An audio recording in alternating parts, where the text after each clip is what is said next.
వారం కూడా దేవుని యొక్క లేఖనాన్ని చూద్దాం. పరిశుద్ధ గ్రంథములో నుంచి అవకాశం ఉన్నటువంటి వారందరూ కూడా బైబిల్ వాక్యం తీయండి. నిర్గమాకాండము 27వ అధ్యాయము.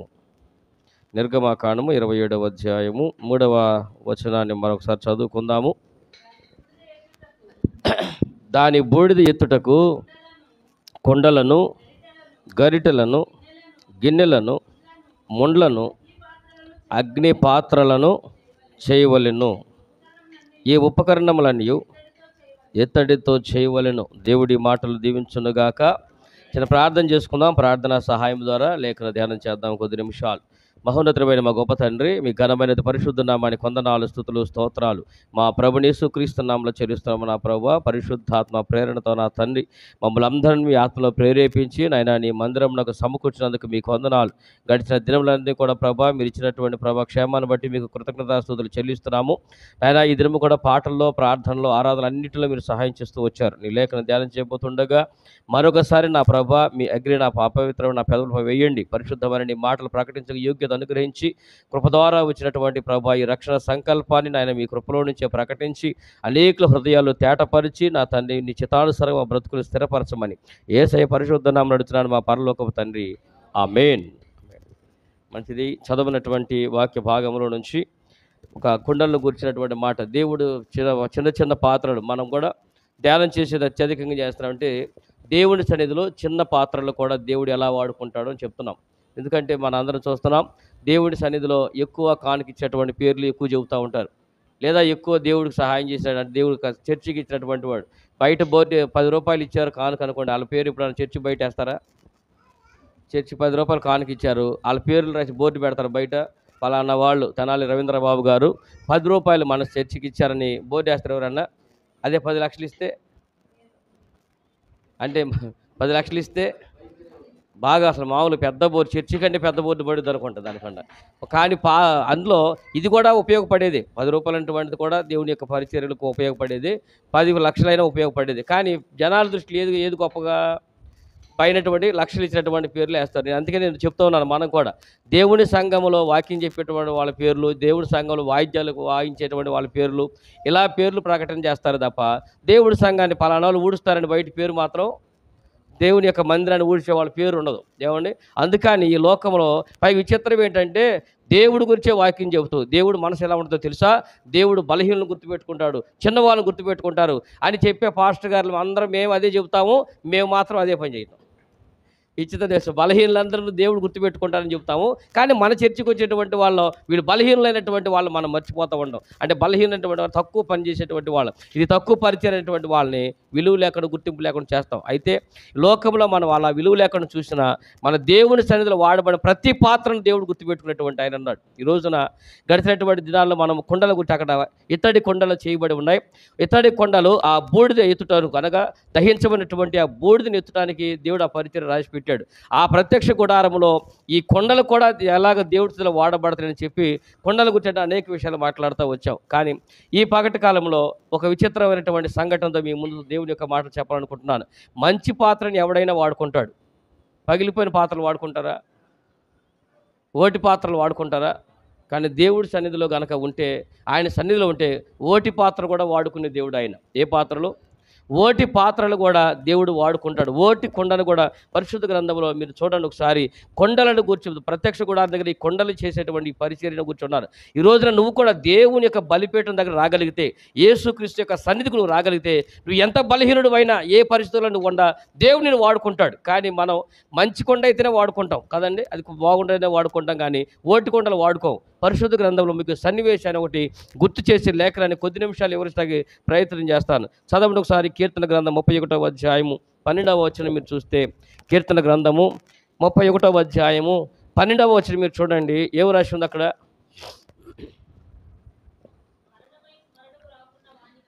మరణమై స్మరణకు రాకున్న వాని వలె మరువబడి తిని ఓటి కొండ వంటి వాడనైతిని. ఎలాంటి వాడంట? ఓటి కొండ వంటి వాడనైతిని అన్నారు. ఇలాంటి వాడంట ఓటి కొండ వంటి వాడనైతిని అన్నారు. ఇప్పుడు మీరు ఇత్తడి బిందులు కొంటాకు లేదా ఇత్తడి కొండలు కొంటాకు పోయారు అనుకోండి, కడవలు చూశారు, ఇత్తడి కడవలు కానీ అయ్యని చూశారు కదా, కొన్నారా? కొనేటప్పుడు ఎలా కొంటారు? టెస్టింగ్ ఇలా ఇలా ఇలా కొడతారు కదా. ఇలా కొడితే ఏం తెలుసుద్ది? సౌండ్ని బట్టి ఇది ఇది గట్టిగా ఉందా లేదా అని చెప్పి దాని చుట్టుపక్కల బాదుతూ ఉంటారు అనమాట. అదే దాని ఓటు మోత వచ్చిందనుకోండి ఏం చేస్తారు? ఓటు కొండ వస్తే దాన్ని పని వదిలేస్తారు, దాన్ని ఎవరు తీసుకోరు. కానీ దేవుడు అంటే ఇక్కడ సన్నిధిలో ఇక్కడ కీర్తనకారైనటువంటి ఒక ఆయన చెప్తాడు, నేను ఓటు కొండ వాడంటే వాడనైతేనే మరణమై స్మరణకు రాని వలే వంటి వాడిని అని అన్నాడు. అంటే ఓటు కొండలు ఏం చేస్తారంటే మరణమైపోయి చనిపోయినటువంటి వాడితో ఓటు కొండలు సమానం అంట. దేంతో? ఓటు కొండలు దేంతో సమానము? మరణమయ్యి స్మరణకు రాకున్నటువంటి వారు, అంటే చనిపోయినట్టు లెక్కలేనటువంటి వారు. మరణమైనటువంటి అర్థం ఏంటి? వాళ్ళు ఎవరు పట్టించుకోరు, ఇంకా దాని గుర్తు కూడా లేరు, మర్చిపోతూ ఉంటారు. అలాంటి నా బ్రతుకు ఇప్పుడు ఏమైపోయిందంటే నేను కూడా ఒక ఓటు కొండవాడిని అయిపోయాను, నన్ను ఎవరో పట్టించుకోవటం లేదు నేను అని చెప్పి అలాంటి బ్రతుకు అయిపోయినాయని అంటున్నాడండి. చూడండి, ఓటు కొండ జీవితాలు కొన్ని. ఇప్పుడు ఇత్తడి కడవ కొన్నారు, ఆ ఇత్తడి కడవకి ఏమైందంటే ఓడిపోయింది. ఏం పోయింది? ఓడిపోయినటువంటి కొండ. అనగా ఆ కొండకి ఏమైపోయిందంటే చక్కగా సారిచ్చలేదు, అంటే ఎక్కడో ఒక సారించడం వలన ఏదో ఒక తెగటం వల్ల అది సరిగా అది సెట్ అవ్వడంలో సారిచ్చుతూ ఉంది. ఈ కొండలు జనరల్గా ఎవరు కొనుక్కోరు. జనరల్ కొత్తగా కొనేటప్పుడు మాత్రం మంచి కొండే కొంటారు. కానీ మన దగ్గరికి వచ్చిన తర్వాత అది డ్యామేజ్ అయిపోయింది అనుకోండి, మనం ఏం చేస్తాం? డ్యామేజ్ అయిపోయిన ఆ పాత్రని పక్కన పెట్టేస్తాం. మీరు గుర్తుపెట్టుకోండి, డ్యామేజ్ అయిపోయినటువంటి పాత్రలు, పనికిరానటువంటి కొండలు నువ్వు తీసి పక్కనేస్తావు. కానీ దేవుడు ఓడిపోయిన కొండలు కూడా వాడుకుంటాడు. ఎలాగునా ఓడిపోయినటువంటి కొండలు కూడా దేవుడు వాడుకుంటూ ఉంటాడు. ఒకవేళ ఈ రోజున ఓడిపోయినటువంటి బ్రతుకులు ఉండవేమో, ఒక బలహీనతలైనటువంటి, అంటే ఇప్పుడు ఓడిపోయినట్టు కొండ అంటే మీకు చిన్న విషయం చెప్తాను. కొండలతో నీళ్ళు తీసుకుని వెళ్తారు కదా, మంచి కొండ నీళ్ళ కొండ తీసుకుని వెళ్ళాం. రెండు కొండలతో చెరువులోకి వెళ్ళో లేదా కాలువలోకి వెళ్ళో బావి దగ్గరికి వెళ్ళో నీళ్ళు పట్టుకొచ్చాం. నీళ్ళు పట్టు ఇంటికి తీసుకొచ్చేదాకా ఏముంటాయి? ఏ కొండలో నీళ్ళు ఉంటాయి? మంచి కొండలో నీళ్ళు ఉంటాయి. ఓటి కొండలో నీళ్ళు నేను మా ఇంటికాడ నుంచి మా బావిలో నుంచి నీళ్ళు తోడుకొని నేను ఇంటికి తోడుకొచ్చేవాడిని. ఇలా పట్టుకొచ్చేవాడిని. ఒక దాంట్లో దాంట్లో కూడా కొన్ని ఓడి కొండలు ఉండేవి. దాన్ని అట్లా కంటిన్యూ వాడుతూ ఉండేవాళ్ళం. మేము ఎందుకని వాడేవాళ్ళం అంటే బావి దగ్గర నుంచి మా ఇంటికి మధ్యలో ఒక ఇల్లు అడ్డం. మా చిన్నమ్మల ఇంటి ప్లేస్లో ఉంటుంది. ఆ తర్వాత మా ఇల్లే ఉంటుంది. కాబట్టి అక్కడి నుంచి ఇక్కడికి నీళ్ళు పోయేలోపు ఇంటికి తీసుకొచ్చేయచ్చు కదా. ఉండ పాత్రలో మంచి పాత్ర తెల్లాగున్నా రెండో పాత్ర జోడేసుకుని బావిలో నీళ్ళు తోడుకుని ఇంటికి వచ్చేవాడిని. రాగానే నిండుగా ఉన్నటువంటి మంచి పాత్రలు ఉన్నటువంటి నీళ్ళన్నీ అలాగే ఉండేవి. కానీ ఈ కడ ఉంటుంది కదా, ఏది ఓడిపోయినటువంటి ఉంటుంది కదా, సారిచ్చినటువంటిది, ఆ నుంచి ఎత్తుకొచ్చేలోపు నీళ్ళు కాస్త ఉండిపోతా ఉంది. ఇలా అయినా సరే దాన్ని ఎత్తుకొచ్చి అలాగా వాడుతూ ఉండేవాళ్ళము. అయితే ఒక చిన్న విషయాన్ని మీకు చెప్తాను. మన చిన్న విషయం అంటే అదంతా మీకు కథలాగానే ఉంటుంది. మీరు ఆల్రెడీ వినే ఉంటారేమో, విన్నా పర్లేదు, వినండి, మనకు నష్టం ఏముంది. నిన్న బిర్యానీ తిన్నా, మళ్ళీ బిర్యానీ తింటాం కదా, కాబట్టి విన్నటువంటి కథ అయితే లేదండి. అంటే ఆయన ఒక యజమానుడు 2 కొండలు కొనుక్కుని ఇలాగ నాగులాగా తీసుకుని వస్తా 2 నీళ్లు తీసుకుని వస్తున్నాడు. వాటిలో ఒక కొండ ఎలాంటిది? ఇత్తడిదే. ఈ పాత్ర ఏమైపోయిందంటే ఆ పాత్ర అడుగున చిల్లు పడిపోయింది, అనగా సారిచ్చిలేసింది.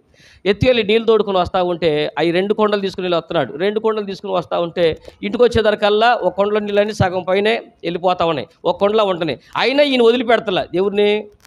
ఒక కొండలో ఈ రెండో ఇది పగిలిపోయింది, లేకపోతే ఇది ఓడిపోయింది, ఈ నీళ్ళన్నీ పోతుంది, దీంట్లో ఎన్ని నీళ్ళు పోసినా పోతున్నాయి, ఎన్ని నీళ్ళు పోసినా ఇది పనికి రాకుండా పోతుంది, ఇటుకొచ్చేలోపు నీళ్ళు పోతున్నాయని చెప్పి జనరల్గా ఆయన పట్టించుకొని పడేయాలి. కానీ ఈయన ఏం చేస్తున్నాడు?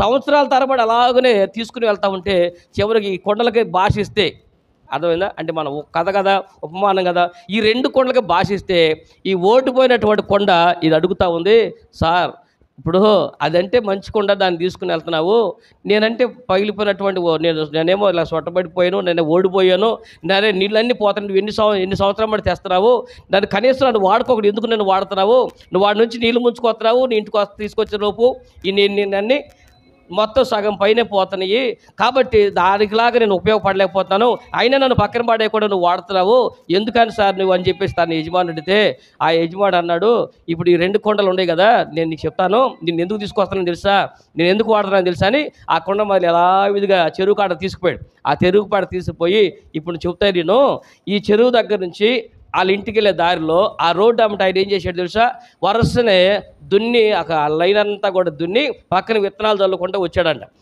అర్థమైందా? విత్తనాలు చల్లుకుంటూ వచ్చాడు. నిండైనటువంటి కొండ ఈ చేత్తో పట్టుకున్నాడు, ఓడిపోయిన కొండ ఈ చేత్తో పట్టుకున్నాడు. ఎక్కడైతే విత్తనాలు ఈ దారి అమ్మంటే పోయి ఉండయో ఈ పట్టుకుంటూ తీసుకొస్తున్నాడు. ఇప్పుడు నీళ్ళు ఏమవుతున్నాయి? ఈ దారి అమ్మటే రోడ్డు అమ్మటే వచ్చేటువంటి నీళ్ళన్నీ కూడా విత్తనాల మీద పడుకుంటూ వస్తున్నాయి. ఆ విత్తనాలు ఏమైపోయినాయి?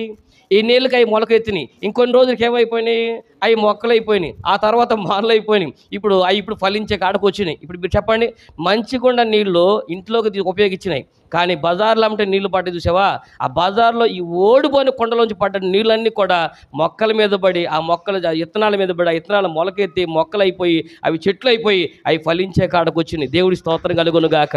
కాబట్టి ఓడిపోయిన కొండను కూడా దేవుడు వాడుకున్నటువంటి దేవుడు అర్థం మీకు అర్థమైంది. ఇప్పుడు ఓటి కొండలను కూడా దేవుడు వాడుకుంటూ ఉంటారు. మీరు కావాలంటే మంచి కొండలో నీళ్ళు మొక్కలు పోసేటప్పుడు చూసారా, మొక్కలు పోసేటప్పుడు నీళ్ళకి కొండలకి ఏం చేస్తారు, కొన్నిటికి పాత్రలకి ఏమంటే చేయడం పెడతారు, కొన్నికేం చిల్లులు కావాలని చిల్లులు పెడతారు. ఎందుకని, మొక్కల మీద నీళ్లు పడాలంటే కొన్ని చిల్లులు పెట్టాలా, ఇలాగనే వేస్తూ ఉంటారు. కాబట్టి ఓడిపోయినటువంటి కొండలు, ఓటి కొండలు ఇంకా మన భాషలో చెప్పాలంటే, ఒకవేళ దేవుని యొక్క వాక్యం నీకు ఎన్ని సంవత్సరాలు బట్టి చెప్తున్నా ఆ నీ కొండలు నీళ్ళన్నీ పోతున్నాయి అనుకోండి, దేవుని వాక్యం నేను ఎన్ని ఉపయోగం లేదు. మంచి పాత్రలు దేవుని యొక్క కొంతమంది దేవుని వాక్యం తీసుకొని ఆ వాక్యాన్ని బాగా కుండీలన్నా నింపుకొని ఈ పాత్రలు వండబడతాయి. కానీ కొంతమంది ఏమంటే ఎంత వాక్యం చెప్పినా కొంతమంది దేవుని వాక్యము ఎక్కదు. ఏమండి, వాక్యం విన్నట్టే వింటారు, వాక్యం వింటూనే ఉంటారు. కానీ ఈ ఓడిపోయినటువంటి కొండలు సరే, ఓటి కొండల్లో నీళ్లు పోస్తే ఎలాగో అన్నీ పోతూ ఉంటాయో, కొంతమందిలో వాక్యం ఎంత చెప్పినా కూడా ఆ నీళ్లు వాక్యం అంతా వెళ్ళిపోతూ ఉండదు. అయినా మనం ఏమనుకుంటాం, పాస్టర్ గారు లేకపోతే సేవకులు ఎన్నిసార్లు చెప్పాలి నీకు వాక్యం, ఎన్ని సంవత్సరాలు బట్టి వాక్యం చెప్పాలి నీకు, అయినా నీ బతుకు మారదేంట్రా అని గబగబ తిట్టేస్తాం. కానీ మన దేవుడు అలా తిట్టడండి. ఓడిపోయిన కొండలను కూడా దేవుడు వాడుకుంటాడు. ఒకవేళ ఓడిపోయిందని, పనికిరాదని నువ్వు నిర్ణయించినటువంటి పాత్రలే, ఓటి పాత్రలు కూడా దేవుడు వాడుకుంటాడు. పరిశుద్ధ గ్రంథంలో, బైబిల్ గ్రంథ చరిత్రలో అత్యధికమైన అద్భుతమైనటువంటి మీ అందరికీ పరిచయమైనటువంటి ఒక పాత్ర మీకు చెప్తాను. ఒకటే గుర్తుపెట్టుకోండి, పాత్ర ఒకటే, కొండ ఒకటే. నువ్వు దాంట్లో ఏది పోతే, నీళ్ళు పోస్తే నీళ్ళ కొండ అవుద్ది, అవునా? నూనె పోస్తే, విత్తనాలు వేస్తే, మొక్కలు వేస్తే, కాబట్టి దాంట్లో వేసేదాన్ని బట్టి దాని పేరు ఆ కొండకు పాత్ర వచ్చింది. నీలో దేవుని యొక్క వాక్యం ఉంటే నువ్వు దేవుని కొండగా ఉపయోగపడతా ఉంటావు. అయితే ఒకవేళ ఈ రోజున నేను చెప్పేటువంటి ఒక మాటలు ఏంటంటే, ఒకవేళ ఈ పగటి కాలంలో బలహీనమైనటువంటి కొండలమై ఉన్నామేమో, ఒకవేళ మనలో కొన్ని బలహీనత ఉన్నాయేమో, ఆ బలహీనత బట్టి చాలామంది చాలా ప్రాబ్లం ఫేస్ చేస్తుంటారు. అయ్యా నేను బలహీనుడిని, నేను ఎంతో వాక్యం నేర్చుకున్నా కానీ, ఎన్నో సంవత్సరాలు వాక్యం నేర్చుకున్నా ఆ వాక్యానుసారంగా బ్రతకలేకపోతున్నాను, ఎన్నో సంవత్సరాల బట్టి వాక్యం వింటున్నా ఈ వాక్యానుసారంగా నడవలేకపోతున్నాను. కొంతమంది ఏమంటారు, నడవాల్సిందే అని అంటారు. నడవాల్సిందే, మంచిదే. ఒకవేళ నడవలేకుండా అటువంటి వాళ్ళు ఎంతోమంది ఉన్నారు. దేవుని యొక్క వాక్యం వింటూ కూడా వాక్యానుసారంగా బ్రతకలేనటువంటి వారు, దేవుని వాక్యం వింటూ కూడా కొన్ని బలహీనతలతో బ్రతుకున్నటువంటి వారు ఉంటారు. మనమైతే వాళ్ళని రిజెక్ట్ చేస్తాం, వాళ్ళైతే ఎందుకు పనికిరాడు, ఇది ఒక వేస్ట్ అంటాం. కానీ దేవుడి యొక్క సన్నిధిలో కనుక నువ్వు ఉండి ఉంటే, నువ్వు ఓడిపోయిన కొండవైనా దేవుడు వాడుకుంటాడు. దేవుడి స్తోత్రం కలుగును గాక. అలాంటి ఒక చక్కని ఓటి కొండని మీకు ఈ పగటి కాలం గుర్తు చేయాలని ఇష్టపడుతున్నాను. చూస్తారా ఓటుకొండ ఎవరో? పరిశుద్ధ గ్రంథంలో నుంచి మీరు చూడండి ఒకసారి, ఎంత ఓడిపోయినటువంటి ఆ కొండ. ఏమండి, మత్తయి సువార్త 26వ అధ్యాయము 60 వచ్చింది చూడండి ఒకసారి. పేతురు వెలుపట ముంగిట కూర్చుని ఉండగా ఒక చిన్నది అతని యొద్దకు వచ్చి, నీవును గలిలయుడవు యేసుతో కూడా ఉంటివి కదా అని నేను. అందుకతడు, నేనుండలేదు, నీవు చెప్పు సంగతి నాకు తెలియదని అందరి ఎదుట అనెను. అతడు నడవలోనికి వెళ్ళిన తరువాత మరి ఒక చిన్నది అతడిని చూచి, వీడు నజరేయుడైన యేసుతో కూడా ఉండినని అక్కడ వారితో చెప్పగా, అతడు ఒట్టు పెట్టుకొని, నేనుండలేదు, ఆ మనిషిని నెరుగుదనని మరలా చెప్పాను. కొంతసేపు అయిన తరువాత అక్కడ నిలిచి ఉన్నవారు పేతురు వద్దకు వచ్చి, నిజమే, నీవును వారిలో ఒకడివే, నీ పలుకు నిన్ను గూర్చి సాక్ష్యం ఇచ్చుతానని అతనితో చెప్పిరి. అందుకు అతడు ఆ మనిషిని నెరగనని చెప్పి చెప్పించుకున్నటకు, ఒట్టు పెట్టుకున్నటకు తలలో పైకి ఎత్తుకొనిడి. ఇప్పుడు చెప్పండి, ఎంత ఓటుకోండి ఇది? చెప్పండి, ఎంత ఓటుకోండి అండి? ఇప్పుడు నేను చదివించినటువంటి వాక్యము ఎవరి గురించి? ఈజీగా చెప్పండి, అర్థమైపోద్ది కదా, పేతురు గారు కదా. రైట్. ఇప్పుడు ఈ సంఘటన జరిగే సమయానికి ఏ పేతురు గారు పరిచర్య ప్రారంభించాడు? కొత్తగా దేవుడి దగ్గరకు వచ్చాడా? ఆల్రెడీ దేవుడి దగ్గర వాక్యం నేర్చుకుని ఉన్నాడా? అప్పటికే 3.5 సంవత్సరాలు కంప్లీట్గా 3.5 years యేసు ప్రభుతో కూడా నేను డైరెక్ట్గా యేసు ప్రభు పిలిచి శిష్యుడిగా చేసినటువంటి వాడు. యేసుక్రీస్తు ప్రభు పక్కనే పెట్టుకుని వాక్యం చెప్తూ ఉన్నాడు. యేసు ప్రభు భుజమే చేసి మరి వాక్యం చెప్తున్నాడు. యేసు ప్రభు పక్కనే కూర్చోబెట్టి వాక్యం చెప్తున్నాడు. యేసు ప్రభుతో కూడా నడుచుకుంటూ వచ్చాడు. యేసు ప్రభు ఎక్కడైతే ఉన్నాడో ఆయన అక్కడే ఉన్నాడు. యేసు ప్రభు ఎక్కడ నడిచాడు ఆయన అక్కడే నడిచాడు. ఇలా అన్ని ప్రాంతాలు 3.5 సంవత్సరాలు యేసు ప్రభుడు దగ్గర ఉండి మరి చూసి అన్నీ చేసిన ఈ వ్యక్తి, అంత వాక్యం నేర్చుకునే వ్యక్తి, నిండా ఏమండి యేసుక్రీస్తు ప్రభు దేవుని యొక్క ఆ వాక్యం అనే నీళ్ళని, పేతురు అనేటువంటి పాత్రని బాగా నింపేశాడు. ఎంత నింపాడంటే ఏమండి అసలు పేతురుకు తెలియని విషయమే లేదు అన్నంతగా నింపేశాడు. ఎంత నింపినటువంటి ఆయన చిన్నది అని రాశాడు. పెద్దోళ్ళని రాస్తే అదొక రకంగా ఉండేది. అవునండి, చిన్నదని రాసి ఉందా? యేసుక్రీస్తు ప్రభు తీర్పు చేస్తున్నప్పుడు ఒక చిన్న పిల్ల వచ్చినచుని నువ్వు ఈ నజరేయుడు యేసుతో ఉండవు కదూ అని అన్నాడు. పిచ్చి మొహం దాన, ఎవరిని చూసి ఎవడు అనుకుంటున్నావు, అసలు ఆయన నాకెవరు కూడా తెలీదు అని అన్నాడు. వెంటనే మళ్ళీ ఇంకో చోటకు పోయాడు. అక్కడ కూడా చిన్నదేనండి, చిన్నపిల్ల వదిలిపెడతలా. మీరు అర్థమైందా? అక్కడ కూడా రాసేది మీరు చూడండి. ఇంకొక చిన్నది అని అన్నాడు. అనగా పేతురిని ఇరకాటంలో పాడేసింది ఎవరు? పెద్ద పెద్దోళ్ళు కాదు, చిన్న చిన్న పిల్లలే పేతుని ఇరకాటంలో పడేసారు. ఓ చిన్న ఇంకో పడది వచ్చింది. నువ్వు ఆ నజరేయుడు యేసుతో కూడా ఉండవని అంటుంది. మరి ఈ పిల్లలందరూ కూడా ఎట్ట వెంబడించారు నాకు అర్థం కట్టలా. మీరు ఆలోచించండి. అంటే ఈ పిల్లలందరూ ఎవరిని తిరుగుతూ చూస్తున్నారు? ఇప్పుడు పేతురుతో ఉన్నారు, పేతురు ఇక్కడ ఉన్నాడు, నువ్వు యేసుతో ఉండవన్న సంగతి ఈ పిల్లలు తెలిసిందంటే ఈ చిన్నపిల్లలందరూ యేసుక్రీస్తు ప్రభుని అంతకుముందు చూసి ఉంటారు. ఆ యేసుక్రీస్తు ప్రభు పక్కన మనడు ఈయన రెచ్చిపోయినటువంటి విషయాలు చూసి ఉంటాడు. పిల్లల మీద వాళ్ళ మీద గద్దిస్తూ ఉండేవాడు కదా, అందరిని గద్దించినట్టు యేసు ప్రభుని గద్దించి ఉన్నాడు కదా. ఇలా అన్నీ చూసినట్టుంది ఆ పిల్ల. ఇప్పుడు చూసి నువ్వు యేసుక్రీస్తుతో ఉండవు, నువ్వు ఆ నజరేయుడు యేసుతో కూడా అంటే ఆయన ఇక చెప్పించుకోవడం మొదలుపెట్టాడు. అమ్మతోడు, తల్లితోడు, మా అమ్మతోడు, మా అమ్మమ్మతోడు అనుకుంటా ఇక ఒట్లేయటం మొదలుపెట్టాడు. ఇలా మీరు వినండి, ఇంతగా యేసు యొక్క వాక్యం విని కూడా 3.5 సంవత్సరాలు యేసు ప్రభుతో నడిచినటువంటి ఈ కొండ ఈ రోజున దేవుని యొక్క వాక్యం ఆయనలో ఏమీ లేకుండా ఏమైపోయింది? ఓడిపోయినటువంటి కొండ కాదా? మీరు చెప్పండి, ఓటి కొండ కాదు ఇది. ఆయన అంత బలహీనమైనటువంటి పాత్ర దేవుని సన్నిధిలో ఏమంటున్నాడు మీరు చెప్పండి? పేతురుకి ఈ పాత్రకి ఏమని పేరు పెడదాం చెప్పండి? దేవుని యొక్క వాక్యం ఏమైపోయింది? నువ్వు అన్నావు చూసావా ఏమండి, దేవుని యొక్క సన్నిధిలో నువ్వు ఇంతకుముందు చేసినట్టు పాత్ర ఏమన్నాడు? ప్రభు యేసుక్రీస్తు ప్రభు అన్నారు, మనం యెరూషలేముకి వెళ్తున్నాము, నన్ను అరెస్ట్ చేస్తారు, నేను సిలువ వేయబడతాను, ఇలా అన్యాయమైన తీర్పు తీరుస్తానంటే అసలు పేతురు గారు చెయ్యి అడ్డం పెట్టి నిన్ను టచ్ చేయాలంటే వాడు ముందు నన్ను టచ్ చేయాలన్నాడు. అన్నాడండి, అన్నాడా లేదా? ఎవరు మా చెయ్యి అడ్డం పెట్టి ప్రభువా అది నీకు అన్నాడు జరగకుండాను గాక, అసలు నేను మొదట ఎవరు టచ్ చేయాలని ముందు పేతురు అనేవాడు దాటానికే నీ దగ్గరికి రాగలుగుతాడు అనే మాట అన్నాడు. ఏమండి అని అరెస్ట్ అవ్వగానే అంతు లేకుండా పైగా వెళ్ళిపోతారు ఎట్ట కూడా తిరిగి వచ్చాడు. మళ్ళీ ఇప్పుడు అక్కడికి వచ్చిన తర్వాత అంటాడు అసలు ఆయన ఎవరో నాకు తెలియదు, ఆ మనుషుడు నేను ఎరగను అన్నాడు. మరి వాక్యం ఎంత ఏమైపోయింది? ఇన్ని సంవత్సరాలు యేసు ప్రభు ప్రయాసం ఏమైపోయింది? 3.5 సంవత్సరాల మట్టి నీ కోసం దేవుడు ప్రయాసపడి నిన్ను ఒక ప్రత్యేకమైన లక్షల మంది జనాలు నిన్ను ప్రత్యేకించి ఒక సేవకు పిలుచుకుని నిన్ను ఒక ప్రత్యేకమైన శిష్యుడికి ఏర్పాటు చేసుకుని నిన్ను ఇంతగా దేవుడు ప్రేమిస్తే ఇప్పుడు ఆయన ఎవరో నాకు తెలియదని చెప్పావంటే ఈ పాత్రను ఎవడన్నా వాడుకుంటాడండి? మీరు చెప్పండి. ఇతను ఎంత బలహీనమైన పాత్ర 2-3 విషయాలు మీకు చెప్తాను. ఎందుకు ఈ మాట చెప్తానంటే బలవంతులైనటువంటి వాడిని ఎవడైనా వాడుకుంటాడు, మంచి పాత్రని ఎవడైనా వాడుకుంటాడు, ఓడిపోయిన పాత్ర కూడా వాడుకునేటువంటి దేవుడు మన దేవుడు. దేవుడి స్తోత్రం కలుగును గాక. నాకు ఎందుకు నేను పనికిరాను అనుకున్నా నీ బలహీనతలో కూడా దేవుడు నేను వాడుకుంటాడు. నువ్వు బలహీనతలో ఉన్నా దేవుడు నేను వాడుకోగలిగినటువంటి దేవుడు ఆయన. మీరు బాగా అర్థం చేసుకుని ఈ రోజున ఈయన గురించి 2-3 విషయాలు మాత్రం గుర్తు చేయాలని ఇష్టపడుతున్నాను. అది ఎంత బలహీనుడంటే యేసుక్రీస్తు ప్రభువుతో నడిచినటువంటి ఈయన. మీరు చూడండి ఒకసారి లూకాసు సువార్త 9వ అధ్యాయం 32వ వచనం మీరు చూస్తూ ఉంటే పేతురును అతనితో కూడా ఉండవారును ఎలా ఉన్నారు? నిద్రమత్తుగా ఉండిరి. ఇప్పుడు మీ తలలో పైకి ఎత్తుకొని యేసు ప్రభు ఏం చెప్తున్నాడు? యేసుక్రీస్తు ప్రభు ఏం చేస్తున్నారు? దేవుని సువార్తని ప్రకటింపజేస్తున్నారు, సువార్త సేవ చేస్తున్నారు. నిన్ను ఎందుకు పిలిచాడు పక్కనే? ఇప్పుడు అక్కడ యూదా జాతిలో నువ్వు ఒక్కడవే కదా, పనుడు చాలామంది ఉన్నారుగా, వేల మంది సంతానం ఉన్నారుగా, లక్షల మంది జనం ఉన్నారుగా. అంతమందిలో పనిగట్టుని ప్రత్యేకించి ఒక 12 మందిని ఏర్పాటు చేసుకున్నాడుగా. అంటే అర్థం ఏంటి చెప్పండి? మీరు 12 మంది ప్రత్యేకించిన పాత్రలుగా వాడబడతారనేగా, దేవుడి కొరకు మీరు ప్రత్యేకించబడతారనేగా. ఈ సువార్తని ఇప్పుడు ఈ 3.5 సంవత్సరాల సువార్తని అత్యధిక జనాల్లోకి తీసుకెళ్ళాలని ఉద్దేశించే కదా ఈయన ఏం చేస్తున్నాడు? యేసు ప్రభు వాక్యం చెబుతా ఉంటే చెప్పండి రావటమే నిద్రమత్తులు అయిపోయాడు. మీరు చెప్పండి, బైబిల్ దేవుని యొక్క మందిరం రాగానే ఇలాంటి పాత్రలు ఎన్ని పాత్రలు ఉన్నాయి చెప్పండి? దేవుడి మందిరాన్ని రాగానే ఎన్ని పాత్రలు ఉన్నాయి? చాలా పాత్రలు. ఒక పాస్టర్ గారు అన్నారు, నాకు ఆయన సాక్ష్యం చెప్తా ఉన్నాడు. ఆ పాస్టర్ గారు నిన్న కూడా కాదు, ఎన్నో తారీఖున 2 దినాల క్రితం ఒక సన్నివేశంలో ఒక అకేషన్కి పోయాం. అకేషన్ పోతే అక్కడ ప్రార్థన జరుగుతూ ఉంది. ప్రార్థన జరుగుతూ ఉంటే చిన్నపిల్లలందరూ కూడా బయట ఆడుకుంటున్నారు. బయటకు తీసుకొచ్చారు. నేనన్నాను, మందిరం లోపల జరుగుతుంది కదా అన్న, పిల్లలు ఎందుకు లోపల పెట్టుకోకుండా బయట పెట్టామంటే, వాళ్ళ పాస్టర్ గారు లోపల పిల్లలు అల్లరి చేస్తే ఊరుకోడంట. పిల్లలు ఎవరైనా అల్లరి చేశారనుకోండి, రే ఆయన తీసుకెళ్ళి బండకేసి బాదండి. ఎవరిని?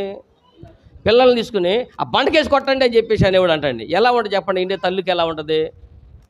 ఇలాంటి వాళ్ళు చంపేయాలి, ఇలాంటి వాళ్ళు తొక్కేయాలి. అసలు ఇగో అసలు నువ్వేంటేడా అని అసలు ఆయన మొహం అలా పెట్టుకుని మాట్లాడతారంట. మళ్ళీ చిత్రం ఏంటంటే జనమందరూ ఆడికి వెళ్తున్నారు, వాళ్ళంతా ఆడికే పోతున్నారు. వాళ్ళు బయటకు వచ్చి ఎందుకు పిల్లలు లోపల పెట్టరంటే, వాళ్ళు ఎలాగున బండకేసి కొట్టేయండి, ఆయన నేలకేసి కొట్టండి, ఆయన అటు తీసుకెళ్ళి పడేయండి, ఇలా మాట్లాడతారండి పిల్లల్ని ఎవరన్నా చెప్పండి. ఇప్పుడు ఏమనాలా? మనమేం ఒక చిన్న పిల్లలు చర్చిలో అల్లరి చేస్తూ ఉంటే భరించలేకపోతే, అయినా అల్లరి పిల్లలు చేయక నువ్వు నేను చేస్తావా చెప్పండి? ఇప్పుడు పిల్లలు అల్లరి చేయక ఎవరు చేస్తారండి? వాళ్ళు చేస్తారా, మనం చేస్తామా? పిల్లల్ని కంట్రోల్ పెట్టుకుని మనమే కంట్రోల్ లేవు. ఒంటి మీదకి ఎద్దుకొచ్చినటువంటి వయసు వచ్చింది. ఏమండి, ఏదో అంటారు, చెట్లకు వచ్చిన వయసు వచ్చింది. మొక్కల్లాగా పెరిగాం, చెట్టుల్లాగా పెరిగాం. ఎంత పెరిగినా మనకే బుద్ధి జ్ఞానాలు లేవు. మీకు అర్థమైంది? మీకు ఎంత వయసు వచ్చినా మనకే సరిగా బుద్ధి జ్ఞానాలు లేచి దేవుడు చెప్పినట్టు వినం, దేవుడు వాక్యాలు సరిగా నడవం. అలాంటి మనం ఎవరిని ఇసురుకుంటూ ఉంటాం? పిల్లలను విసురుకోవడం, పిల్లల్ని కసురుకోవడం చేస్తూ ఉంటాం కదా. ఏమండి, పిల్లలు అల్లరి చేయాలి, కాకపోతే కంట్రోల్ ఎంతవరకు పెట్టగలం అంతవరకు పెట్టగలం. అయినా అరుస్తూ ఉంటే ఏం చేయగలుగుతూ ఉంటారు?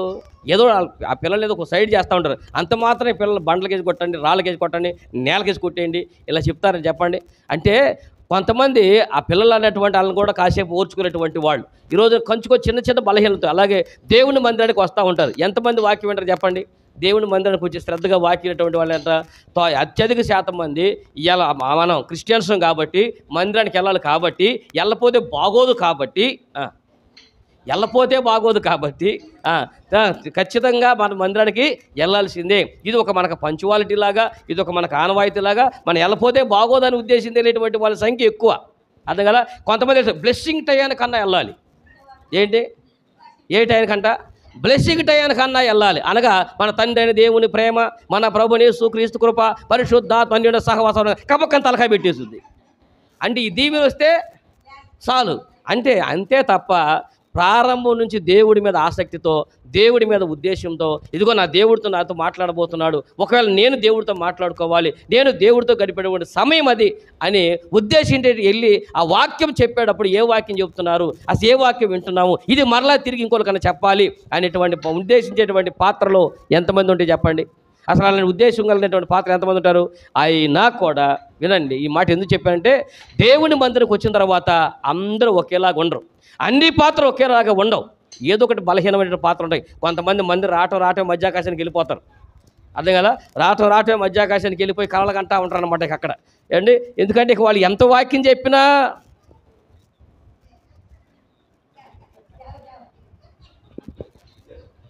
అంటారు, అమ్మా వందనాలయ్యా.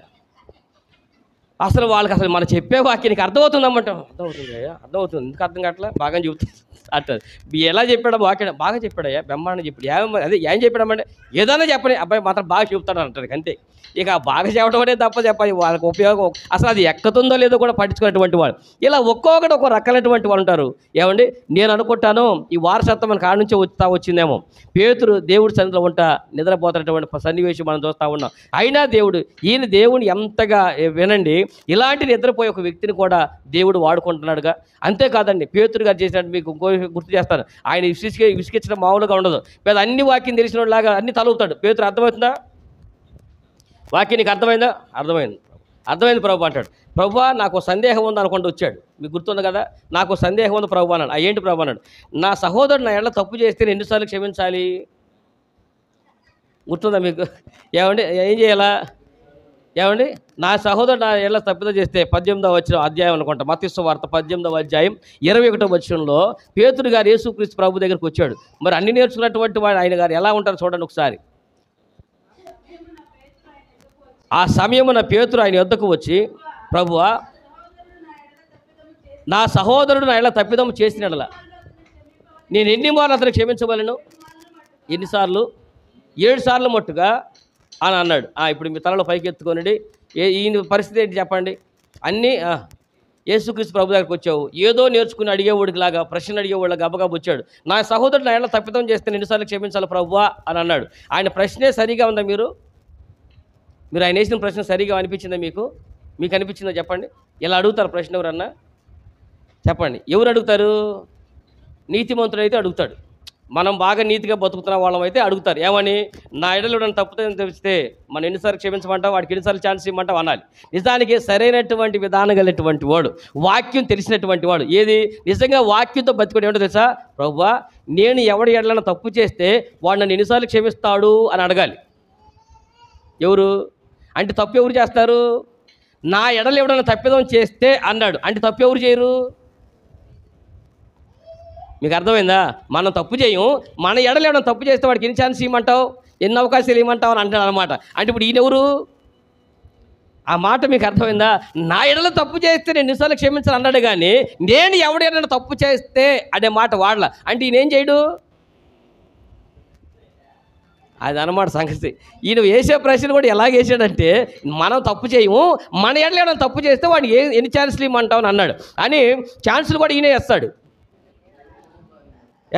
7 సార్లు ఇవ్వమంటావా అని అన్నాడు. అంటే 7 సార్లు అయితే చెవులు తగ్గొడతాడేమో. ఆయనకి చెవులు తగ్గొట్టే అలవాటు ఉంది కదా, ఏమండి? అందుకని అన్నిసార్లు ఛాన్స్ ఇస్తే అంతకంటే మళ్ళీ చెవులు తగ్గొట్టేస్తాడు. ఇలాంటి బలహీనటువంటి కలిగినటువంటి వ్యక్తిని దేవుడు ఎలాగున్నా సహిస్తూ ఉంటాడు చెప్పండి? దేవుడు ఎలా భరిస్తుంటాడు చెప్పండి? ఇలా 1 కాదు 2 కాదు, దేవుడి సన్నిధానంలో ఉంటూ అనేక విధములుగా ఈ పాత్ర ఏమి నేర్చుకున్నాడు చెప్పండి? దేవుని యొక్క వాక్యం వింటానే ఉంటాడు, నిద్రపోతున్నాడు. దేవుని వాక్యం వింటూ ఉంటాడు, కత్తులు వదిలిపెట్టకుండా ఉన్నాడు. బొడ్డు ఆయన ఆల్రెడీ యేసుక్రీస్తు అరెస్ట్ చేసినప్పుడు గబగబా కత్తి తీసుకొని శిష్యుడు చెవు దేవని నరికాడు. ఇలాంటి ఒక బలహీనమైన పాత్ర, ఈ పాత్రను ఏమని చెప్పాలి? ఓటి పాత్ర కాదా? ఓడిపోయినటువంటి పాత్ర కాదా? దేవుని యొక్క నీలో పోసిన వాక్యం అంతా ఏమైపోయింది? ఇన్ని సంవత్సరాలు యేసుక్రీస్తు ప్రభు నీలో పోసినటువంటి వాక్యం ఏమైపోయింది? దేవుని యొక్క వాక్యంతో నింపబడవలసిన వాడు దేవుడి సన్నిధికి వెళ్ళి వారానికి ఒకసారి వచ్చినటువంటి మన జీవితాల కంటే రోజు యేసు ప్రభుతో ఉన్నటువంటి వాడు ఇంకెంత నింపబడతారు చెప్పండి? వారానికి ఒకసారి వాక్యం విన్నటువంటి వాడే నింపబడతా ఉంటే, యేసు ప్రభుతో డైరెక్ట్ కనెక్టివిటీ ఉండి యేసు ప్రభుతో కూడా నడిచినటువంటి ఆయన, పరలోక పాట డైరెక్ట్గా ఆయన హృదయంలో నాటబడిన ఆయన, ఇక ఈ కొండ ఇంకెంతలో ఎన్ని నీళ్ళు ఉండాలని చెప్పండి? కానీ మరి నీళ్ళు పోసి నీళ్ళని ఏమైపోతున్నాయి? ఇన్ని సంవత్సరం బట్టి దేవుని యొక్క వాక్యం పోస్తున్నారు కదా, మీకు అర్థం కావట్లేదా? ఓటికొండ వంటి బతుకులాగా మనం మారిపోవట్లేదా? దేవుని వాక్యం ఏమైపోతుంది? ఏమండి, ఇక్కడ వాక్యం విన్నావు ఇంట్లోకి వెళ్తే ద్వేషిస్తావు, ఇక్కడ వాక్యం వింటావు ఇంట్లోకి వెళ్తే కోపడతావు. ఏమండి, మనం ఏమంటాం తెలుసా?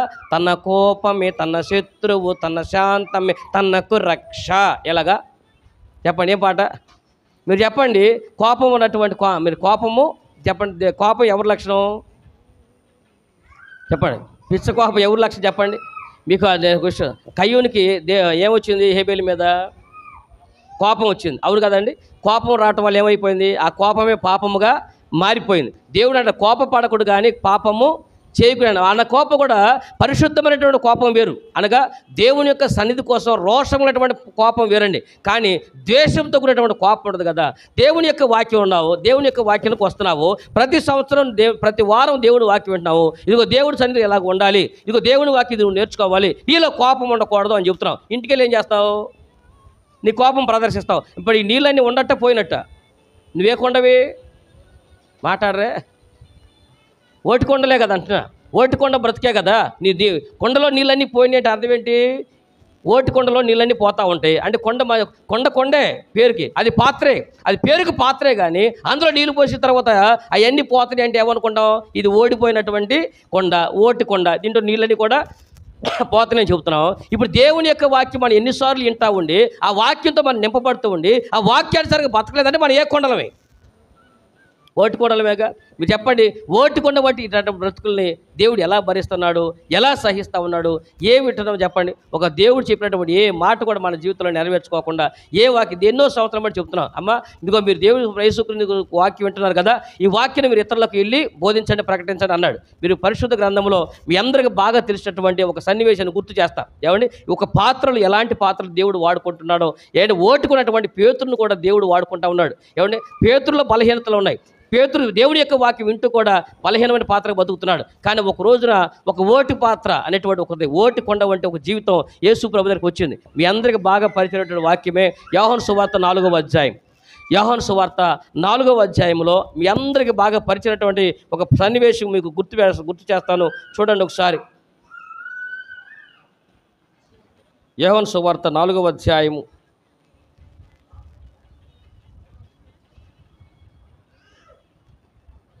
28వ వచనం అనుకుంటా. ఆ స్త్రీ తన కొండ విడిచిపెట్టి ఊరిలోనికి వెళ్ళి, మీరు వచ్చి నేను చేసినవనియు నాతో చెప్పిన మనుషుని చూడుడి, ఈయన క్రీస్తు కాడ ఆయన ఆ ఊరి వారితో చెప్పగా, వారు ఊరిలో నుండి బయలుదేరి ఆయన యొద్దకు వచ్చుచుండిరి. ఆలోగా శిష్యులు బోధకుడా భోజనం చేయమని ఆయన వేడుకొనెను.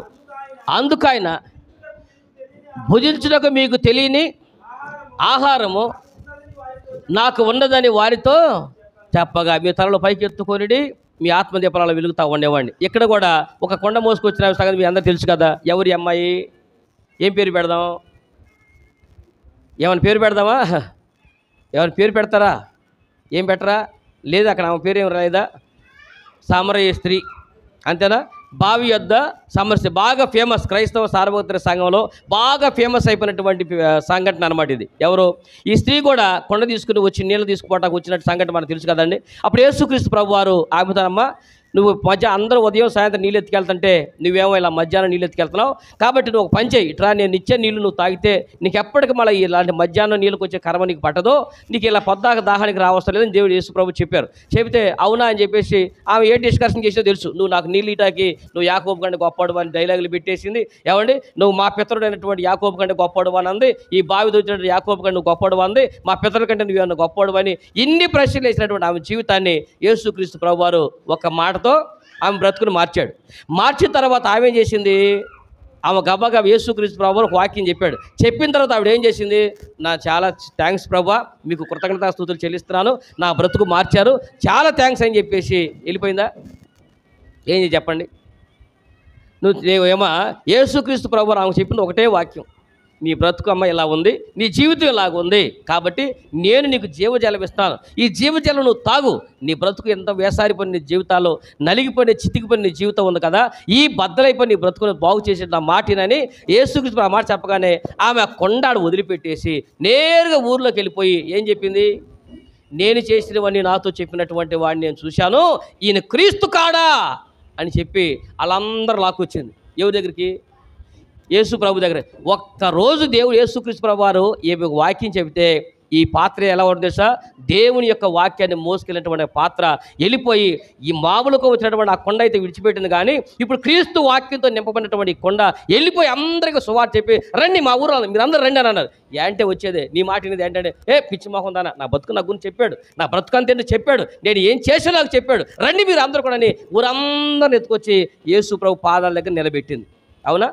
ఇప్పుడు చెప్పండి, ఈ పాత్ర యేసుక్రీస్తు ప్రభు వాక్యం అలాగని చెప్పగానే వెళ్ళిపోయి అందరికి వాక్యం చెప్పి యేసు ప్రభు తీసుకొచ్చింది కదా. మరి ఇన్ని సంవత్సరం బట్టి వాక్యం వింటున్నావు, నువ్వెంతమంది ప్రభు దగ్గర తెచ్చావు? అర్థం కాలేదనుకోండి. కృష్ణ మళ్ళీ అర్థం కాని ప్రశ్న ఏమైనా వేసానా? ఈమె జీవితాన్ని ఇన్ని సంవత్సరం బట్టి మనం చూస్తున్నాం కదా, మరి ఈమె దేవుని యొక్క వాక్యం వినగానే వెంటనే వెళ్ళిపోయి అందరికి చెప్పి, అందరు రండి యేసు ప్రభు దగ్గరికి, నా బతుకుని చెప్పినటువంటి ప్రభుని మీకు చూపిస్తానని ఎత్తుకొచ్చి అందరూ యేసు ప్రభు దగ్గర తీసుకొచ్చింది కదా.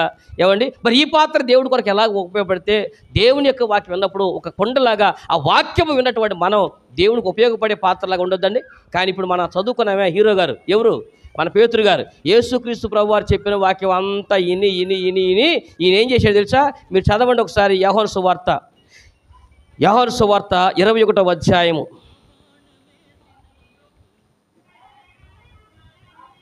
3వ వచనం మీరు చూడండి ఒకసారి.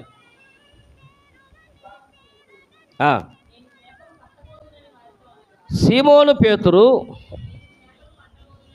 నేను చేపలు పట్టబోదునని వారితో అనగా, వారు మేము నీతో కూడా వచ్చేదమని వారు వెళ్ళి ధోని ఎక్కిరు, కానీ ఆ రాత్రి ఏమీ పట్టలేదు. మీ తలలో పైకి ఎత్తుకొనిడి. ఇప్పుడు చెప్పండి, ఈయన చేసిన పని ఆయన చేసిన పని చెప్పండి. ఇప్పుడు ఏమ్మా, ఈయన ఏం చేశాడు? పేతురు గారు దేవుని సన్నిధిలో దేవుని యొక్క వాక్యం విన్నాడు కదా, దేవుని సన్నిధిలో ఒక పాత్రని ఏర్పాటు చేసుకున్నాడు కదా, ఒక చక్కని పాత్రని నిలబెట్టాడు కదా. ఈయనేం చేశాడు? ఏమండి, యేసుక్రీస్తు ప్రభువారి మరణం జరిగిపోయిన తర్వాత ఇక మనడు అనుకున్నాడు, ఇక మనకి మన పని అయిపోయింది, అబ్బాయి ఒకటే గుర్తుపెట్టుకోండి, మందిరానికి వెళ్ళావా, కూర్చున్నావా, వాక్యం విన్నావా, కానుకేసావా, కొంపకు పోయావా, గట్ట ఉండాలి. ఇక అంతే తప్ప ఇక మనం చేసిన పని ఏమి లేదంటగా అయిపోయి అంతవరకు చేస్తే పర్వాలా. ఈయన ఏం చేసినాడు తెలుసా అండి?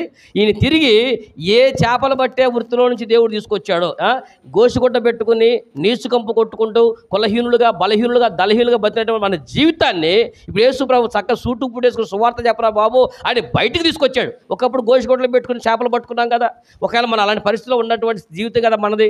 ఇలాంటి పరిస్థితుల్లో ఉన్నటువంటి మనల్ని ఇప్పుడు దేవుడు తీసుకొచ్చి ఒక సువార్త చెప్పి చక్కగా దేవుడి యొక్క సువార్త చెప్పు, నువ్వు నా వాక్యం చెప్పని చక్కగా సూటు పుట్టేసుకొస్తే చక్కగా 3.5 సంవత్సరాలు సూటు పుట్టులాగా తిరిగాడేమో అనుకున్నాడు.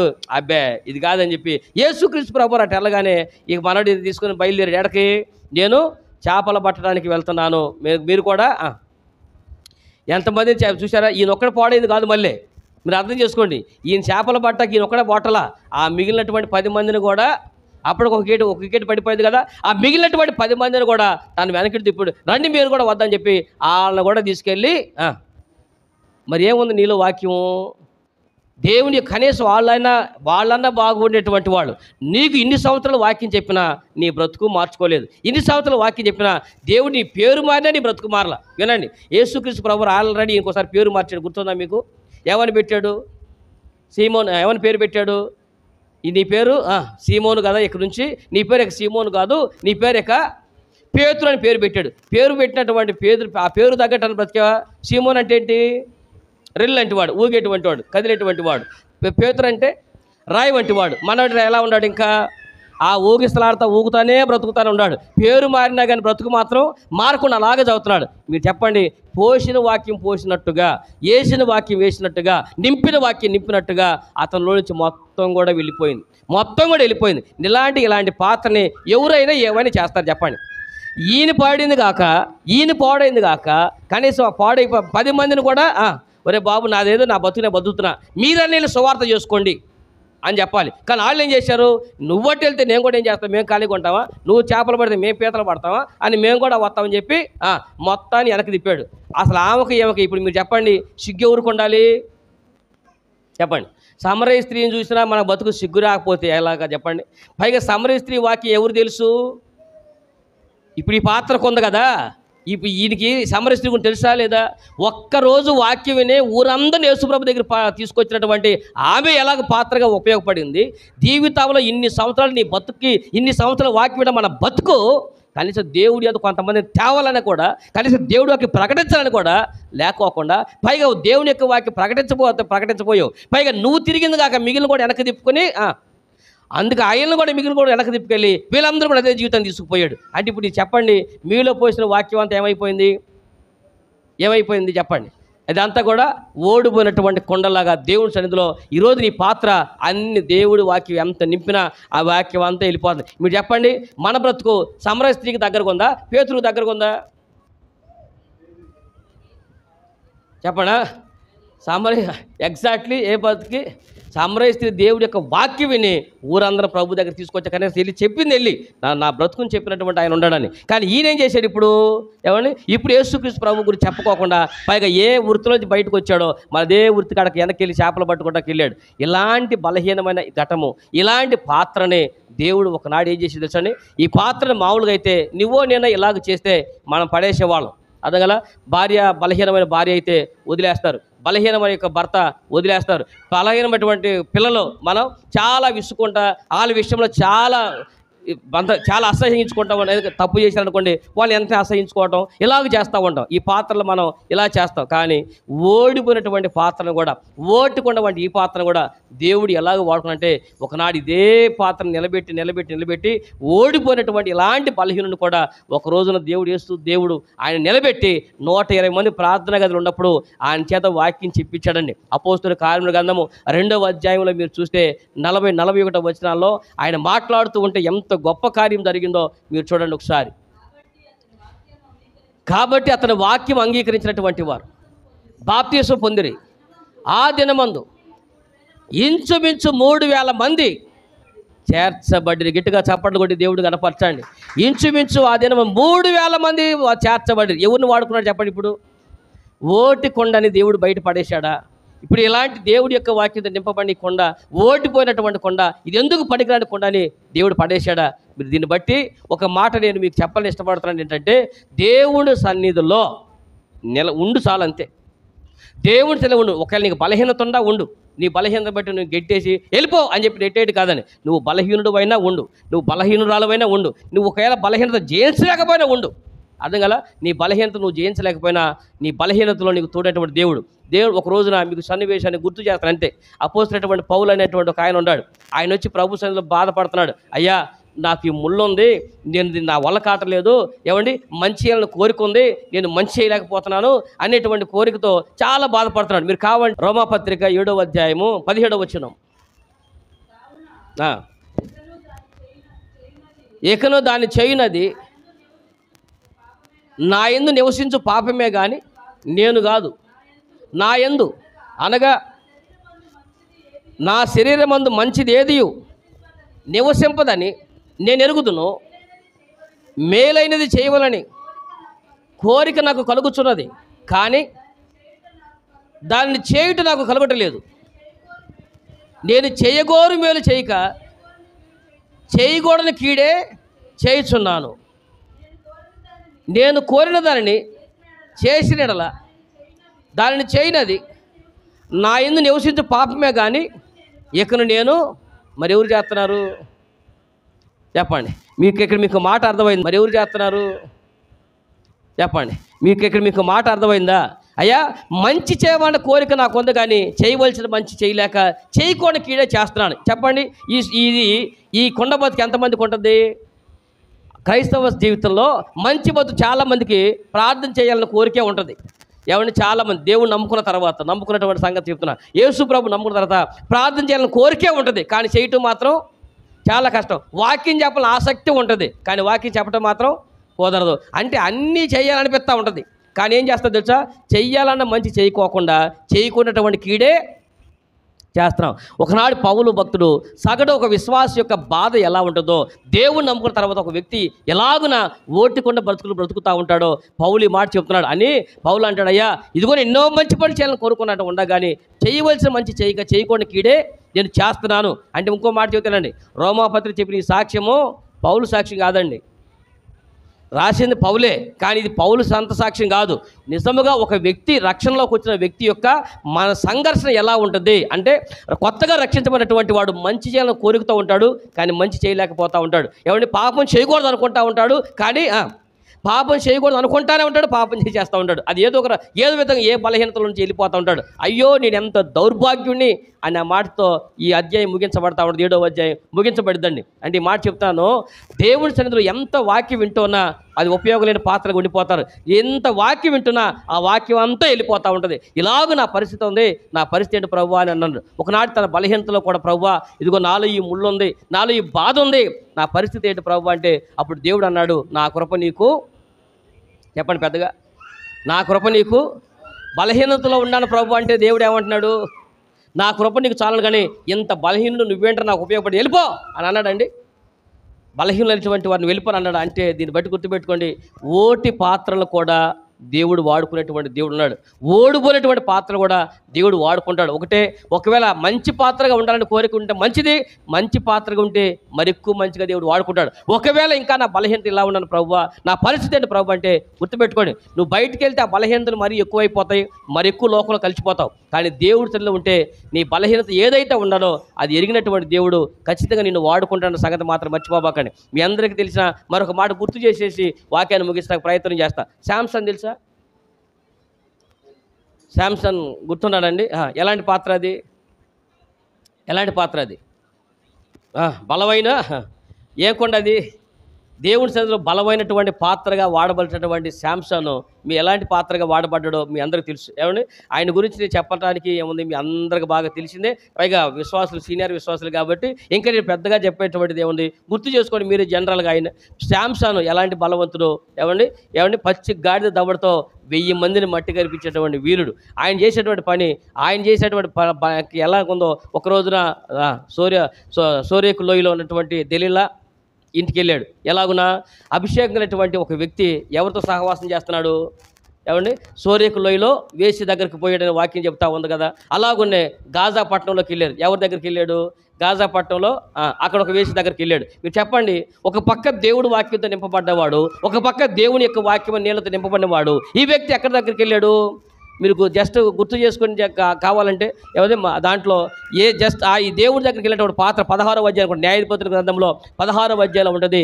28వ వచనం అనుకుంటా, న్యాయాధిపతుల గ్రంథము 16వ అధ్యాయము 28వ వచనం. ఊరిని ఒకసారి చూసి రండి. ఈ పాత్ర ఎంత బలహం, ఎలాంటి పాత్ర, ఓడిపోయిన పాత్ర కాదు ఇది, ఓటుకొండ వంటి పాత్ర కాదా ఇది.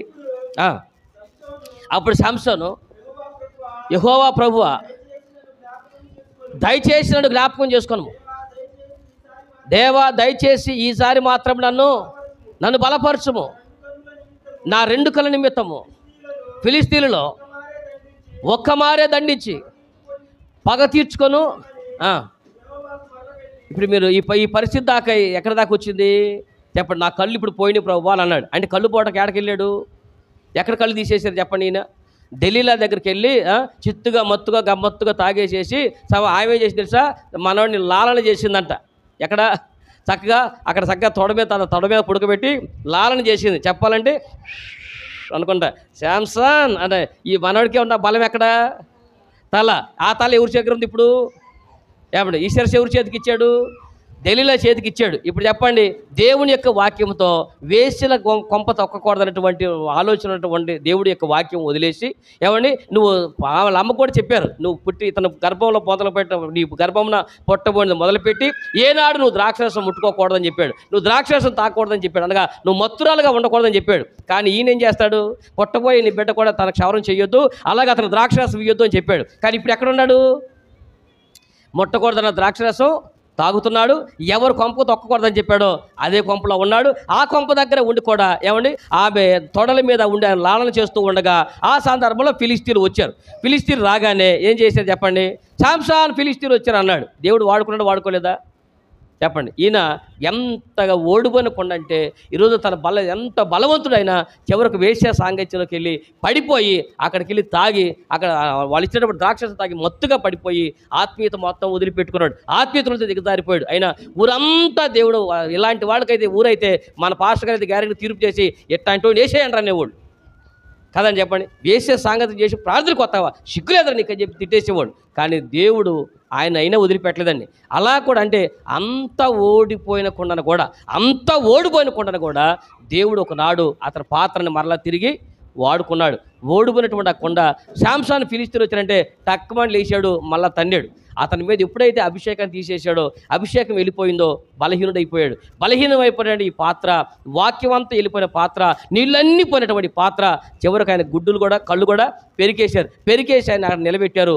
కానీ అద్భుతమైన సంగతి తెలుసా అండి, మరలా ఈ పాత్ర అడుగుతుంది, నేను బలహీనుడే ప్రభువా, నా కళ్ళు తీసేశారు, నా కళ్ళు పెరికేశారు, కానీ ప్రభువా నువ్వు వచ్చినటువంటి నీ చిత్తాన్ని నెరవేర్చకుండా ఇక్కడ చదవాల్సి వస్తూ ఉంది. ప్రభువా నేను చచ్చిపోతున్నందుకు నాకు బాధ ఏం లేదు, కానీ నాతో పాటు నా కళ్ళు పెరిగి నన్ను బలహీనంగా మార్చారే, అలాంటి ఫిలిస్తీన్ని వీళ్ళ మీద నేను పగ తీర్చుకోవాలి, నాకు ఒక్క ఛాన్స్ ప్రభా, ఒక్క అవకాశం ప్రభు అని చెప్పి ఈ బలహీనమైనటువంటి పాత్రే, ఓడిపోయినటువంటి కొండే కర్లా తిరిగి దేవుడు ప్రార్థన చేస్తే ఆ దినమున అతని జీవిత కాలంలో ఎంతమందిని చంపాడో అంతకంటే ఎక్కువ మంది ఫిలిస్తీన్ని ఆ రోజున మట్టు పెట్టేసినట్టుగా దేవుని యొక్క వాక్యము చెప్తా ఉంది. కాబట్టి బలహీనమైనటువంటి ఈ పాత్రను కూడా దేవుడు సేవకు వాడుకున్నాడు. వినండి, అతని కళ్ళు పోయినా అనగా వాక్యం అంతా ఆయన నుంచి వెళ్ళిపోయినా, వాక్యం అంతా ఆయన దిగజారిపోయినా, వాక్యం నుంచి ఆయన పతనం అయిపోయినా ఈ పాత్రను మాత్రం దేవుడు వాడుకోకుండా, అర్థమైందా?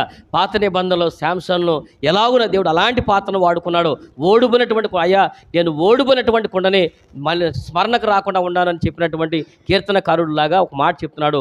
ఈ రోజున నీ పరిస్థితి, నా పరిస్థితి ఒకవేళ ఇలాంటి పరిస్థితులు ఉండి ఎన్ని సంవత్సరాలు వాక్యం వింటున్నా నేను నీకు ఉపయోగపడిన కొండగా ఉంటున్నాను, నీ వాక్యం ప్రకటించలేని కొండగా ఉంటున్నాను అని ఉంటే ఏం పర్లేదు. నీ బలహీనతలు కూడా దేవుడు నేను ప్రేమించే దేవుడు. దేవుడి స్తోత్రం కలుగునుగాక. నిన్ను బలహీనతలో లోకం వదిలిపెట్టుదేమో, కానీ దేవుడు నీ యేసుక్రీస్తు ప్రభువారు నువ్వు ఎలాంటి బలహీనమైనా నిన్ను ప్రేమించే దేవుడు, నిన్ను ప్రేమిస్తూ ఉండే దేవుడు, అంతవరకు నిన్ను వదిలిపెట్టిన దేవుడు. అయితే ఒకటి, ఆ బలహీన నుంచి విడిపించమని నువ్వు ఆసక్తి కలిగి ప్రార్థన చేస్తే ఒకనాడికి ఏమండి ఓడిపోయినటువంటి ఆ కొండకి మాట్లేసన్నా నిలబెట్టుకుంటాడు. అర్థమైంది మీకు? మాటలంటే ఓడిపోయినటువంటి పాత్రకి మాట్లేసైనా వాడుకుంటాడు. ఆయన సన్నిధిలో నువ్వు ఉండగలిగితే పేతురికి చక్కగా మాట్లేసేయడం, ఓడిపోయినటువంటి ఆ కుండను కూడా దేవుడు పాత్రగా వాడుకున్నాడు. వేల మంది రక్షణ కారకుడు అయ్యాడు. ఓడిపోయినటువంటి శాంసన్ అనే ఒక పాత్రే, ఇది కూడా ఓడిపోయినటువంటి ఆయనే. ఓటికొండే, ఓటికొండ లాంటి ఈ పాత్రను కూడా దేవుడు మాట్లేసి అవకాశం ఇచ్చి నిలబెట్టి తన సేవను అలాగనే వాడుకున్నాడు. కాబట్టి ఒకవేళ నీలో ఏ ఓడిపోయిన కొండో, ఎక్కడ పగిలిపోయిందో, ఎక్కడ చితికిపోయి నీ వాక్యం అంతా కారిపోతుందో, వాక్యం అంతా నీళ్ళు చెల్లిపోతుందో, అది ఈ పగటి కాలంలో నువ్వు గుర్తించి, ప్రభువా నాకు సహాయం చేయి ప్రభువా, నేనైతే నీ బలిపీఠం దగ్గర ఒక పాత్రగా ఉండాలనుకుంటున్నాను. నువ్వు ఆ చిన్న పాత్రను కూడా వాడుకున్నావు, ఇతర కుండలు కూడా వాడుకున్నావు, నన్ను కూడా వాడుకో ప్రభువా, బలహీనమైన కుండలు కూడా వాడుకోమని చెప్పండి. బలవంతులు వాడుకోవటం అనేది పెద్ద విచిత్రమేం కాదు, అందులో బలవంతులు వాడుకోవడం పెద్ద కష్టమేం కాదు. కానీ ఓటి కుండలను కూడా వాడుకునే దేవుడు మనకున్నాడని తెలుసుకుని, మన బలహీనతలు ఏవైనా సరే దేవుడిని ప్రేమిస్తానని తెలుసుకుని, అలానే ఆ బలహీనత ఉండిపోమని చెప్పడం లేదు, ఆ బలహీనత నుంచి బయటకు వచ్చే మార్గము దేవుడు చూపిస్తాడు. ఈ బలహీనతలో కూడా దేవుడు వాడుకుంటాడన్న సంగతి తెలుసుకుని చెప్పి కదా, ఓడిపోయిన కొండ కూడా నీళ్లు, ఓటి కుండలో నీళ్ళు కూడా మొక్కలను పోసి ఆ మొక్కలకి ఉపయోగపడినట్టుగా ఒకవేళ ఓడు లాంటి జీవితం బలహీనమైన మన పాత్రగా ఉన్నా, ఆ బలహీనమైన పాత్ర అయినా కూడా దేవుడు వాడుకుంటాడు. కానీ ఒకటే, మందిరాల నుంచి మాత్రం బయటికి పోబాకండి. అర్థమైంది? అంటే వాక్యమైనా కాదులే, దేవుని సన్నిధిలో నుంచి మాత్రం బయటికి వెళ్ళకండి. ఎంత బలహీనమైన ప్రభు దగ్గర ఉండండి. ఒకనాడు ఆ బలహీనత మాత్రం తీసేస్తాడు, నిన్ను బలవంతుడిగా చేస్తాడు, అనేకులు దీవెనకరంగా ఉంచుతాడు, తన సన్నిధిలో వాడుకుంటాడు. దేవుడి మాటలు దీవించును గాక.